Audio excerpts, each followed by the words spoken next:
I never thought I would see the day. Watch as CNN finally decides to attack President Barack Obama for his utter refusal to acknowledge the peace in the Middle East achieved by Donald Trump. You guys gotta check this out. CNN has spectacularly and surprisingly slammed Barack Obama. Honestly, it's not unfair to say if President Obama's going to write a whole post about a peace deal, maybe he should acknowledge the president that brokered it. If Donald Trump gets a peace deal, he deserves the credit. The criticism came after the former president wrote a lengthy post on X that celebrated the end of the war but gave no recognition of Donald Trump's pivotal brokering of the deal. The post read, "After 2 years of unimaginable loss and suffering for Israeli families and the people of Gaza, we should all be encouraged and relieved that an end to the conflict is within sight, that those hostages still being held will be reunited with their families, and that vital aid can start reaching those inside Gaza whose lives have been shattered. More than that though, it now falls on Israelis and Palestinians, with the support of the US and the entire world community, to begin the hard task of rebuilding Gaza, and to commit to a process that, by recognizing the common humanity and basic rights of both people, can achieve the lasting peace." Donald Trump Jr. lashed out the post, cheekily adding, "I'll finish it for you. Thank you, Donald Trump." Online commentators were left shocked that CNN called out the former president, with this person saying, "CNN calling out Obama, pigs are flying," and this person agreed, saying, "Hell just froze over." In addition to Obama's refusal to acknowledge Trump's part in the peace deal, Anthony Blinken also tried to undermine Trump, which the president called a joke. And they were in places that you don't want to know about. Deep. Some of the top Biden administration folks who were there, like Anthony Blinken, seem to want some credit for the peace deal. Blinken says it's good that President Trump adopted and built on the plan that the Biden administration developed. What do you think about that? Everybody knows it's a joke. Look, they did such a bad job. This should have never happened. This wouldn't have even happened. That was weak leadership, terrible. And the same thing with Russia, Ukraine. If just a decent president, not a great president like me, not a great president. If a decent president was in, you wouldn't have had the Russia-Ukraine. And this is, I would say, even more so. This was bad policy by Biden and by Obama. Remember when Bibi came and he begged that you not do what they were doing with Iran? You remember that, right? Begged them. And they wouldn't even listen to him. Everything they did was the opposite of what you should have done. And it's nice that they try and take a little credit. That was years ago, and the mistakes were made years ago, and it was both by Biden and Obama.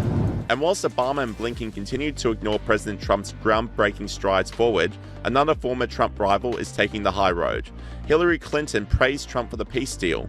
It's a really significant first step, and I really commend President Trump and his administration, as well as Arab leaders in the region, for making the commitment to the 20-point plan and seeing a path forward for what's often called the day after.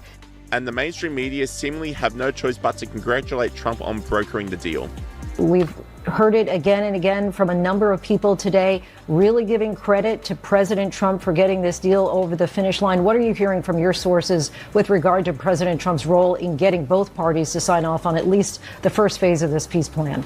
Well, certainly this is an enormous moment for the world, but also for this administration, a big win for the president, who has been very personally involved in this, Lindsay. MSNBC doubled down on the praise. And Joe Biden could never do that. And Donald Trump was able to do it, and did it at the decisive moment when he said, essentially, this war must end. And Donald Trump himself acknowledged the unity across political lines that this peace deal has brought.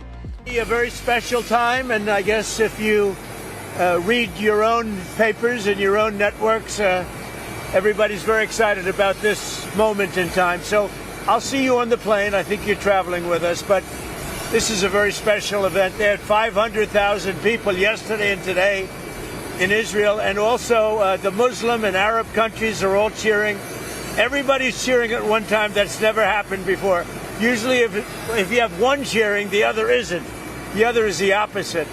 This is the first time everybody is amazed and they're thrilled, and it's an honor to be involved. And we're going to have an amazing time. And It's going to be something that's never happened before. So I'll see you on the plane, and we're going to have a good time. Okay, Peter? Nice to see you. Thank you, everybody. See you in a little while. And Trump is right, with celebrations breaking out on the streets of Gaza over the weekend.